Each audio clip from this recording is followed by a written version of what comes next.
Beh, come tantissime famiglie di queste parti si comincia da bambini, quando tu segui tuo padre o i tuoi genitori addirittura al lavoro nel vigneto o per fare i lavori più semplici o a mano che cresci anche quelli più complicati.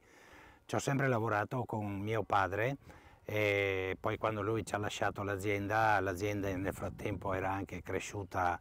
tra me e mio fratello e pian pianino mi sono dedicato più allo sviluppo dell'azienda, alla parte produttiva, enologica e commerciale e abbiamo dei collaboratori oggi che seguono i vigneti. La quarta generazione, mio figlio, lavora nei vigneti tutt'oggi. Beh, è stato tra l'altro un bel consiglio dove si è percepita subito una unità di intenti perché in un giro di proposte fatte da tutti i consiglieri ci siamo trovati piuttosto vicini. I primi passi sono una presa di posizione su chi siamo e su che cosa vogliamo fare al nostro interno, un dialogo costante e continuo con tutti i produttori in modo che sentano casa propria il consorzio, un contatto col territorio piuttosto profondo, un certo dialogo che vogliamo sviluppare con le altre denominazioni Prosecco che ci stanno vicine o ci circondano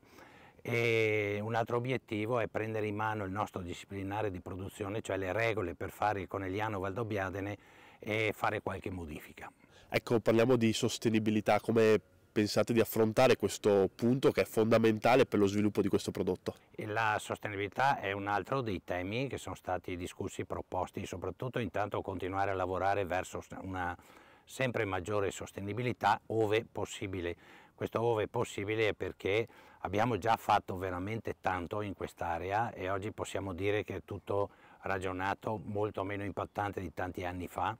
e a mano che ci siano delle possibilità di migliorare ancora saremo sicuramente pronti. Ora noi sappiamo che questa denominazione col termine rive si identifica l'uva prodotta in un certo comune e una certa frazione. Questa volta devo usare un termine pressoché nuovo, cioè le rive, cioè le rive, quelle dei Ciglioni, quelli della Core Zone UNESCO, quelli che fanno bellissimo questo territorio oggi stanno soffrendo molto. Noi dobbiamo avere un'attenzione veramente particolare nei confronti dei produttori che lavorano questi vigneti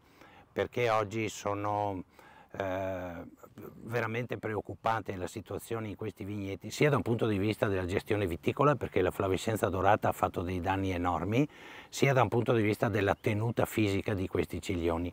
Le piogge di questi giorni che sono più tropicali che mediterranee possono fendere, offendere e divorare parti di questi vigneti attraverso smottamenti più o meno grandi,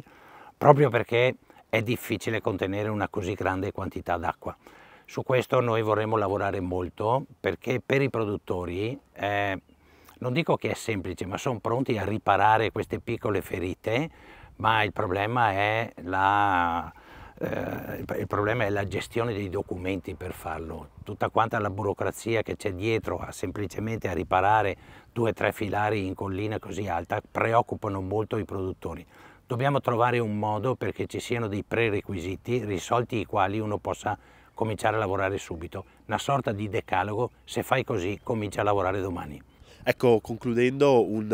augurio e anche un appello a tutti i consorziati della DOCG. Dobbiamo essere molto uniti, forse si avvicinerà un momento in cui bisognerà anche saper tutti quanti insieme, ognuno per la sua parte, rinunciare anche a qualcosa pur di poter avere delle prospettive di miglioramento nel futuro. Un grande investimento che noi possiamo fare per migliorare la comunicazione di questa area di produzione. Migliorare la comunicazione significa un territorio, un vino, un metodo e questo ci permette di essere molto precisi e sintetici quando parliamo di noi.